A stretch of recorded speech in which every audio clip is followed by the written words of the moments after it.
الحمد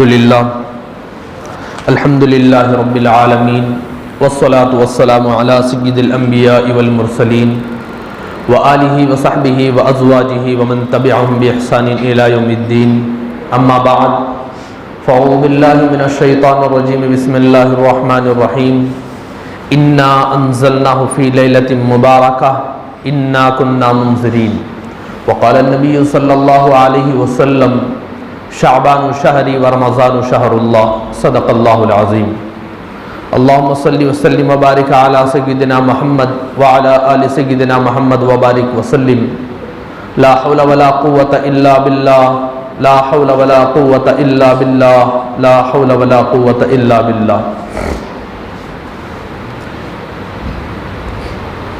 اللہ رب العزت کا بے انتہا فضل کہ اللہ رب العزت نے ہم سب کو انسان بنا کر پیدا کیا، ورنہ اللہ رب العزت کے بے شمار مخلوقات اس کائنات کے اندر ہیں، اور اللہ رب العزت نے اپنی مخلوقات کو ہر جگہ پھیلایا ہوا ہے۔ کچھ مخلوقات اللہ رب العزت نے زمین کے اندر چھپائے رکھے ہیں، اور کچھ مخلوقات ایسے ہیں جنہیں سمندر کے پانی میں چھپائے رکھے ہیں، کچھ مخلوقات تو ایسے ہیں جن مخلوقات کو اللہ رب العزت آسمان کے اوپر ہے، اور کچھ مخلوقات کو اللہ رب العزت نے آسمان اور زمین کے درمیان رکھا ہے۔ ان بے شمار مخلوقات میں اللہ رب العزت نے اگر کسی مخلوق کو عقل عطا کیا ہے، سمجھ کی توفیق اللہ رب العزت نے اگر کسی کو دے رکھی ہے، صحیح سمجھ حاصل ہونا اگر یہ کسی کو اللہ رب العزت نے اپنی مخلوقات میں دے رکھی ہے تو وہ انسان ہے۔ جس انسان کو اللہ رب العزت نے صحیح اور غلط کے درمیان میں فرق کرنے کا ایک ملکہ اللہ رب العزت نے انسان کو دیا ہے، تاکہ اس کے ذریعے سے دنیا کے اندر پیدا ہونے کے بعد اس وقت سے لے کر جب تک دوبارہ زمین کے اندر دفن ہونا ہے، اس وقت کے درمیان کے اندر جو حالات انسان کے ساتھ پیش آئیں، ان حالات کے ساتھ صحیح رخ میں عمل کرنے کا طریقہ کیا ہے، صحیح انداز میں زندگی گزارنے کا طریقہ کیا ہے، اس کو اور غلط کے درمیان فرق کرتے ہوئے اپنی زندگی کو کامیاب بنائے۔ وجہ یہ ہے کہ اللہ رب العزت نے حضرت آدم علیہ السلام کو پیدا کرنے سے پہلے ابلیس کو اور جنات کو پیدا کر رکھا تھا۔ ابلیس جیسے جیسے اس کے اندر علم بڑھتا گیا، تکبر بھی بڑھا، اتنا تکبر اس کے اندر پیدا ہوتا چلا گیا کہ اللہ رب العزت کے حکم کی نافرمانی اس کے اندر آ گئی۔ بس ایک نافرمانی اس نے اپنی یہ کی کہ اللہ رب العزت نے اسے کہا کہ حضرت آدم کو جب روح ان کے اندر جسم میں ڈالی گئی تو اللہ رب العزت نے کہا کہ ان کے سامنے ادب کا سجدہ کرو۔ سارے کے سارے فرشتے ادب کا سجدہ کرنے لگے، لیکن شیطان اٹھ کر کھڑا ہو گیا کہ اے اللہ، میں اس کو کیسے سجدہ کر سکتا ہوں، میں تو اس کو سجدہ نہیں کر سکتا۔ تو اللہ رب العزت نے اس کو بارہا بتایا سجدہ کرنا چاہیے، کئی موقع عطا کیے، لیکن ان موقعوں کا فائدہ نہ اٹھاتے ہوئے جب وہ ناشکرا بنا اور اللہ رب العزت کے حکم کو ٹالتا چلا گیا تو اللہ رب العزت اس کو اپنے دربار سے اٹھا کر پھینک دیے اور قیامت تک کے لیے اس کے اوپر لعنت کو ضبط کر دیا۔ اس کے بعد شیطان کہہ کر اللہ رب العزت سے آیا تھا کہ میں تیری جو مخلوق ہے اس مخلوق کو میں گمراہ کروں گا، تباہ کروں گا، اور دنیا میں جب حضرت آدم علیہ السلام سے انسان کی نسل شروع ہوئی اس وقت سے شیطان اس کام کے اندر لگا ہوا ہے کہ لوگوں کو میں صحیح راستے سے نکالوں اور غلط راستے کے اندر ڈالتا چلا جاؤں۔ اچھے راستے کے اندر غلط راستہ کس انداز سے بتانا ہے، یہ شیطان کے اندر ایک ملکہ ہے جس ملکے کے ذریعے سے وہ اچھائی کو برائی میں تبدیل کر سکتا ہے۔ حضرت نوح علیہ السلام کی جو اولاد تھی، حضرت نوح علیہ السلام کی اولاد میں بہت بڑے بڑے اولاد ایسے، حضرت نوح علیہ السلام کے بچے ایسے ہیں جو وقت کے بہت بڑے بزرگ گزرے ہوئے ہیں، کتابوں کے اندر لکھا ہوا ہے۔ حضور اکرم صلی اللہ علیہ وسلم نے ارشاد فرمایا کہ حضرت آدم اور حضرت نوح علیہ السلام کے درمیان 10 زمانے ایسے آتے ہیں جس 10 زمانے کے اندر کوئی اسلام کے اندر تھوڑی کمی نہیں تھی، شرک جس کے اندر نہیں پایا جاتا تھا، خالص اسلام پایا جاتا تھا۔ لیکن حضرت نوح علیہ السلام کا زمانہ گزرا، ان کی اولاد جیسی گزرتی گئی تو کچھ اولاد غد سوا نام کی کچھ اولاد تھی جن کا انتقال ہوا۔ لوگ ان کے پاس جایا کرتے تھے اور ان کے ساتھ بیٹھ کر اللہ کا ذکر کرتے، عبادت میں مشغول ہوا کرتے تھے۔ اب شیطان یہاں سے بہکانا چاہ رہا تھا، جب تک یہ بزرگان دین دنیا کے اندر موجود تھے، اگر شیطان ان کو بہکاتا تو یہ لوگ چونکہ بزرگوں کے پاس جایا کرتے تھے تو وہ بزرگان دین ان کے دل کے اندر رہنے والے وسوسوں کو ختم کر دیتے، ان کو صحیح راستے پر لانے کا کام کرتے تھے۔ تو جیسے ہی ان کا انتقال ہوا، شیطان ایک بوڑھے آدمی کے شکل میں آیا اور آنے کے بعد ان لوگوں کو ایک مشورہ دیا کہ دیکھو، جب تک حضرت نوح علیہ السلام کے بچے جو بہت بڑے اللہ والے تھے زندہ تھے تو ان کے زندہ رہنے تک کوئی اعمال کے اندر کمی نہیں آتی تھی، ہم ہر عمل کو اچھے طریقے سے اچھے انداز سے کر لیتے تھے۔ لیکن جب سے ان کا انتقال ہوا ہے تب سے ہماری عبادتوں کے اندر کمی آ رہی ہے۔ میرا ایک مشورہ یہ ہے کہ ہم ان کا ایک ٹیٹو بناتے ہیں، ان کا ہم ایک اسٹیچو بناتے ہیں، ان کی تصویر بنا کر، ان کے پتلا بنا کر سامنے رکھ لیں گے اور اس کے بعد یہ سوچیں گے کہ یہ ہمارے سامنے موجود ہے، پھر ہم صحیح عبادت کرنے کے اندر لگ جائیں گے۔ کیونکہ جب کوئی بڑا سامنے ہوتا ہے تو بچہ بڑے کو دیکھ کر سنبھلتا ہے اور صحیح کام کرتا ہے۔ تو ایسے یہ ہمارے بڑے تھے، چلو ان کا پتلا رکھ کر ہم عبادت کرنا شروع کرتے ہیں۔ ہم عبادت پتلے کی نہیں کریں گے، اللہ کی عبادت کریں گے، لیکن ان کو رکھیں گے اپنی عبادت کی درستگی کے لیے، ایک خوف کے لیے رکھیں گے۔ یہ شیطان کا ایک وسوسہ تھا۔ اس زمانے سے یہ مورتی پوجا کا رواج شروع ہوا، وہاں سے شروع ہوا، ایک نسل گزری، وہ دوسری نسل جب آئی تو ان پتلوں کو دیکھ کر سمجھنے لگی کہ یہ ہمارے بھگوان ہے، یہ ہمارا کرتا داتا ہے، یہ ہماری بیماریوں کو دور کرنے والا، ہماری پریشانیوں کو ختم کرنے والے یہ ہیں جن کو ہمارے ماں باپ رکھا کرتے تھے۔ چونکہ وہ بچوں نے دیکھا تھا کہ ماں باپ اس پتلے کے سامنے بیٹھ کر دعائیں کرتے تھے، ماں باپ ان پتلوں کے سامنے بیٹھ کر دعائیں کی عبادت کرتے تھے، تو بچوں کا ذہن وہاں سے کنورٹ ہونا شروع ہوا اور انہوں نے سمجھا کہ یہ ہمارے معبود ہے۔ پھر اس کے بعد کا دور گزرا، تو اس طریقے سے دور جب گزرتے گئے تو ایک چھوٹا سا وسوسہ شیطان کا تھا کہ ہم عبادت نہیں کریں گے بلکہ نگرانی کے لیے رکھیں گے، تو اچھائی کے اندر برائی کیسے پیدا کی جائے۔ یہ شیطان کے اندر خصوصی ملکہ ہے جس کے ذریعے سے لوگوں کو بہکاتا ہے۔ اور ایسے ہی جب کوئی تہوار آتا ہے، کوئی اچھی چیز اسلام کے اندر آتی ہے تو لوگ اچھا کام کرتے کرتے ایسے بگڑتے ہیں، ٹراک ایسے چینج ہو جاتے ہیں، سمجھ نہیں آتا کہ وہ اسلام کے اندر ہے یا اسلام سے نکلتے جا رہے ہیں۔ بہت ساری باتیں ہمارے اندر بھی ہیں، کئی ساری چیزیں ہیں جن چیزوں کے اندر ہم اچھا کام کرنا چاہتے ہیں، نام اچھائی کا لیول اچھا ہوتا ہے، لیکن اس کے اندر جو کام ہو رہا ہوتا ہے وہ کام ایسے ہی برا ہے جیسے حضرت نوح علیہ السلام کی قوم کا ان بتوں کو بنا کر بیٹھنا عبادت کے لیے تھا۔ اچھی سوچ سے کام کیا، لیکن جنریشن جیسی بڑھتی گئی تو وہ سوچ تبدیل ہوتے ہوتے برائی کے اندر کنورٹ ہوئی، اور آج لوگ جو اسلام کے لیے پیدا ہوئے تھے، جس کے لیے حضور اکرم صلی اللہ علیہ وسلم نے ایک حدیث میں ارشاد فرمایا، کل مولود یولد علی فطرت الاسلام، ہر بچہ جب دنیا کے اندر پیدا ہوتا ہے، چاہے کسی شہر میں پیدا ہو، کسی قریے میں پیدا ہو، سٹی کا رہنے والا ہو، مالدار کے گھر میں پیدا ہو یا غریب کے گھر کے اندر پیدا ہو، کسی کالے یا گورے کے گھر میں پیدا ہو، ہر آدمی کے گھر کے اندر جب کوئی بچہ پیدا ہوتا ہے تو حضور نے فرمایا علی فطرت الاسلام، اسلام کی فطرت پر پیدا ہوتا ہے۔